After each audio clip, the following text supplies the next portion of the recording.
Welcome back Nasreen. अहम ख़बर के लिए तो कौमी असम्बली में वफाकी वज़ीर फवाद चौधरी ऐं नून लीग अगवान ख्वाजा साद रफ़ीक वट पहुंची वियो है।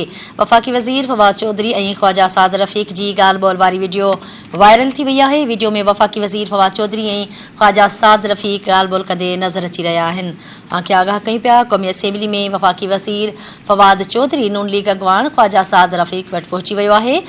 वफाकी वज़ीर फवाद चौधरी ऐं ख्वाजा साद रफ़ीक जी ॻाल्हि ॿोल वारी वीडियो वायरल थी वई आहे। वीडियो में वफाकी वज़ीर फवाद चौधरी ख्वाजा साद रफ़ीक ॻाल्हि ॿोल कंदे नज़र अची रहिया आहिनि। अहम ख़बर ॾियूं पिया, कौमी असम्बली में वफाकी वज़ीर फवाद चौधरी नून लीग अगवान ख्वाजा साद रफ़ीक वट पहुंची वियो आहे। वफाकी वज़ीर फवाद चौधरी ऐं ख्वाजा साद रफ़ीक जी ॻाल्हि ॿोल वारी वीडियो वायरल थी वई आहे। वीडियो में वफाकी वज़ीर फवाद चौधरी ऐं ख्वाजा साद रफ़ीक ॻाल्हि ॿोल कंदे नज़र अची रहिया आहिनि। अवांखे आगाह कयूं पिया नासरीन। अहम ख़बर ॾियूं पिया, कौमी असम्बली के इजलास की ब्रेक दौरान कौमी असम्बली में वफाकी वज़ीर फवाद चौधरी नून लीग अगवान ख्वाजा साद रफ़ीक वट पहुंची वियो आहे। वफाकी वज़ीर फवाद चौधरी ऐं ख्वाजा साद रफ़ीक जी ॻाल्हि ॿोल वारी वीडियो वायरल थी वई आहे।